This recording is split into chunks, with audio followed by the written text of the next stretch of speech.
Horror कहानियां थी। खून की प्यास पार्ट 2। और उसके बाद वो जंगल एक बार फिर से सुमन की चीखों से गूंज उठा। लेकिन आज की रात सुमन की चीखों को सुनने वाला वहां पर कोई भी नहीं था। अगर वहां पर कोई मौजूद था तो बस हरिया, जो कि अब एक भेड़िए में बदल चुका था। सुमन के बालों को पकड़कर घसीटते हुए वो जंगल के बीचों बीच एक जगह पर ले जा रहा था। अगली सुबह गांव में। अरे भाई, पता नहीं क्या बात है। अपने गांव का हरिया किसान और उसकी पत्नी सुमन दोनों गायब हैं। दोनों का कोई अता पता नहीं। अरे कैसी बातें कर रहे हो भाई, ये कब हुआ है? अरे पूरे गांव में खबर फैली पड़ी है। कल रात को दोनों खेत की तरफ जा रहे थे, लेकिन लौट कर आए ही नहीं। तो हो सकता है अपने खेत पर होंगे। पूरा गांव ढूंढ कर आया है भाई। जानते हो क्या मिला वहां पर? क्या हुआ भाई, क्या मिला? बताओ हमें क्या मिला? अरे हरिया की पत्नी सुमन के कपड़े पड़े हुए थे। शरीर का एक एक कपड़ा फटा हुआ झोपड़ी के बाहर पड़ा था, लेकिन दोनों पति पत्नी का कोई पता ठिकाना नहीं था। अरे भाई, लेकिन उसका जो दोस्त है ना रामू किसान, उससे पता करके आते हैं ना। अब तक तो दोनों साथ ही खेत पर जाया करते थे। हाँ, हमें उसके घर जाना चाहिए भाई। चलो चलो वहाँ चलते हैं, चलो। वो सारे लोग रामू के घर पर पहुंचते हैं। रामू अपने घर के बाहर बैठकर हुक्का पी रहा था। आज सारे के सारे लोग टोली बनाकर मेरे घर क्यों आ रहे हैं? हैं? क्या कोई मर गया क्या भाई? अरे कैसी बातें कर रहे हो? तुम्हारा सबसे अच्छा दोस्त हरिया और उसकी पत्नी गायब है, और तुम यहाँ बैठकर हुक्का पिए जा रहे हो? हैं? रामू ने अजीब सी नजरों से उन सब गांव वालों की तरफ देखा, जिसकी वजह से वो लोग एक बार के लिए डर गए। गायब है? अरे गायब नहीं है, मुक्ति मिल गई है। उन दोनों को मुक्ति मिली है। इस दुनिया में आकर हर इंसान पाप करता है, और उसे उसके पापों के लिए मुक्ति मिलना बहुत जरूरी है। अरे ये कैसी बहकी बहकी बातें कर रहे हो भाई, हैं? और इसका चेहरा अजीब सा क्यों लग रहा है? लगता है दोस्त के मरने का गम बैठ गया है। पागल हो गया है शायद ये पागल। ये बात सुनते ही रामू चीख कर जोर से चिल्लाते हुए कहता है, पागल मैं नहीं हूँ, पागल तुम सब हो। और ये शैतानी जंगल अब तुम में से किसी को नहीं छोड़ने वाला, सबको खा जाएगा। याद रखना मेरी बात। शैतानी जंगल? कैसा शैतानी जंगल? लगता है रामू पागल हो चुका है। हमें यहाँ से चलना चाहिए भाई। चलो चलो चलो। तभी रामू की पत्नी बाहर आती है। नहीं नहीं, आप लोग इनकी बात का बुरा मत मानिए। 2 दिन पहले हरिया के साथ खेत पर गए थे। जब से वहां से आए हैं तब से ऐसी ही बातें कर रहे हैं। भगवान जाने ऐसा क्या देख लिया उन्होंने, खेत में कुछ भी बड़बड़ाते रहते हैं। लेकिन गांव के लोगों ने कमला की कोई बात नहीं सुनी और वो सब वहां से चले गए। रात अब धीरे धीरे ढलने लगी थी। तभी अचानक किसी ने धीमी सी आवाज में रामू को पुकारा। रामू, आ जाओ, मैं तुम्हारा इंतजार कर रहा हूँ। और सुनो, अपनी पत्नी को साथ लेकर आना, नहीं तो काम अधूरा रह जाएगा। ये आवाज सुनते ही रामू के चेहरे पर शैतानी मुस्कुराहट आ जाती है। वो धीमे कदमों से अपने घर के अंदर आता है। क्या हुआ? तबीयत ठीक है ना अब आपकी? मैं तुझे अपने साथ खेत पर ले जाने आया हूँ, चल। मैं तुम्हारे साथ कहीं नहीं जाने वाली। मुन्ना गहरी नींद में सो रहा है और उसे अकेला छोड़कर मैं तुम्हारे साथ खेत पर नहीं आ सकती। वैसे भी तुम्हारे उन खेतों में भगवान जाने कौन सा राक्षस घूम रहा है, मुझे तो डर लगता है। रामू गुस्से में दांत पीसता अपनी झोपड़ी से बाहर आ जाता है और कमला गहरी नींद में अपने बच्चे के साथ सो जाती है।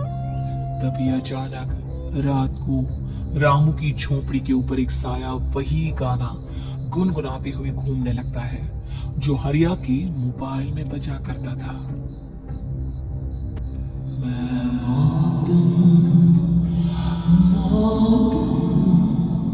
मौत जो बसरी है जो आएगी कहीं से मिल जाएगी सबको। मैं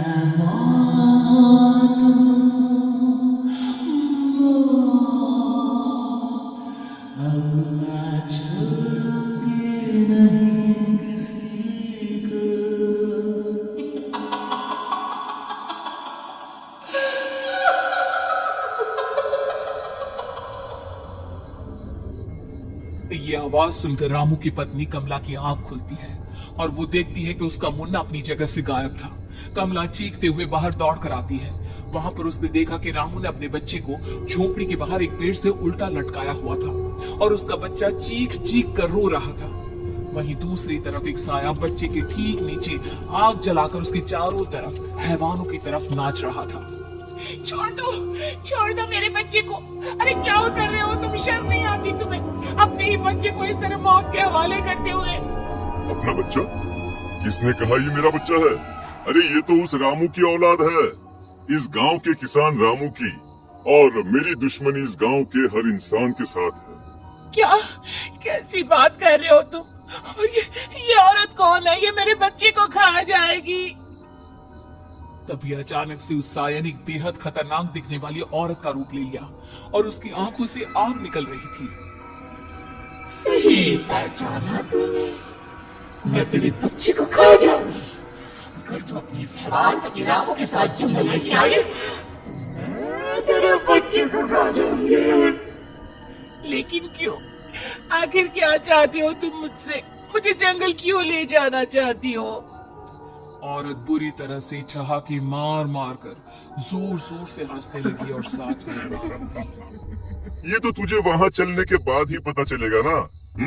अगर तू नहीं आई तो थोड़ी देर में तेरा ये बच्चा आग में जलकर मर जाएगा। चल जल्दी। नहीं मेरे बच्चे को छोड़ दो। तुम जहाँ कहोगे मैं तुम्हारे साथ चलने के लिए तैयार हूँ।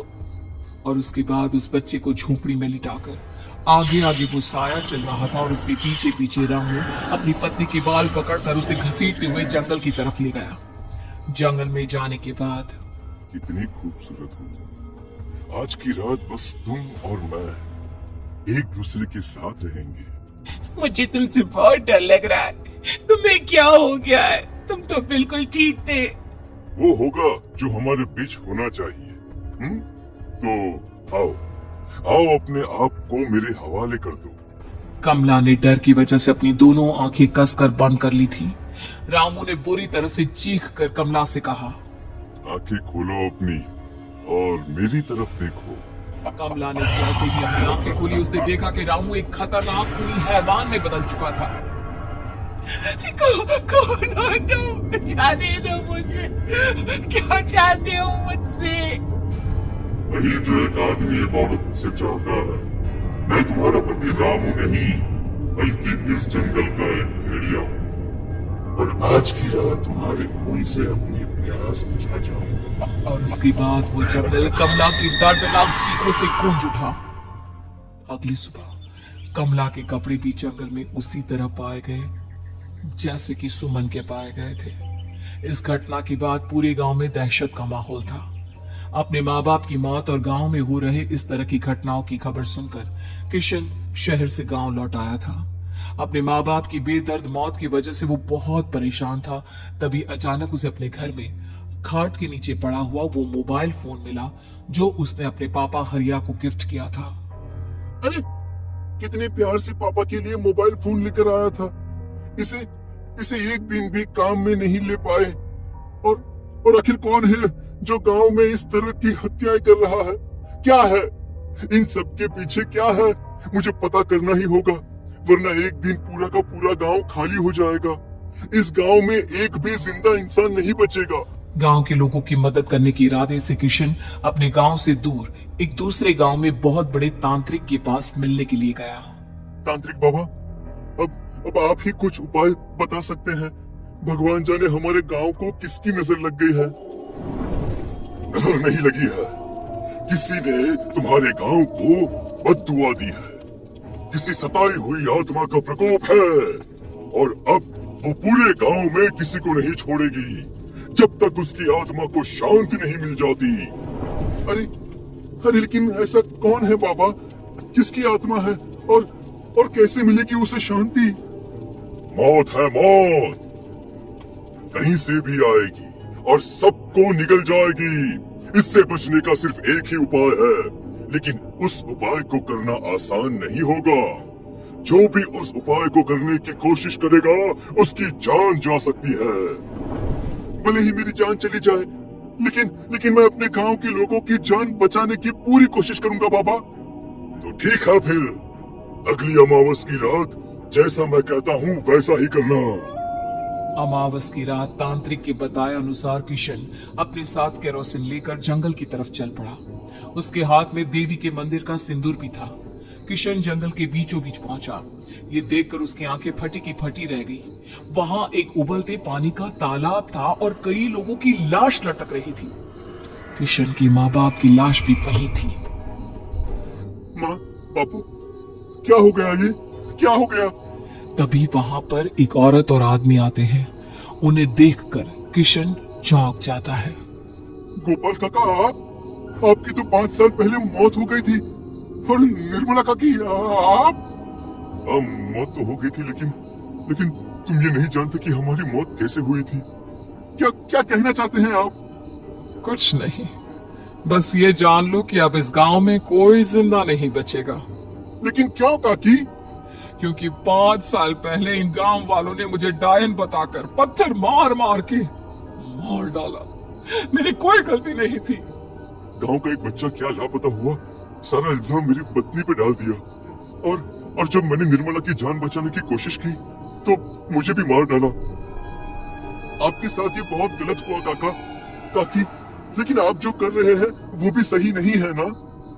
तुम यहाँ से चले जाओ, वरना तुम भी नहीं बचोगे। हमारी आत्मा पिछले 5 साल से मुक्ति के लिए भटक रही है। चले जाओ यहाँ से। मौका देखकर किशन सिंदूर उन दोनों के ऊपर डाल देता है। उनका शरीर जलने लगता है और वो भयानक तरीके से चिल्लाने लगते हैं। अगले ही पल किशन उनके ऊपर केरोसिन डाल देता है और वो दोनों जल जाते हैं। किशन अपने माँ बाप और दूसरी लाशों का अंतिम संस्कार करवाता है और अपने घर लौट आता है। लेकिन वो अभी भी इस बात से अनजान है कि मोबाइल अभी भी बज रहा था। मैं मौत हूं,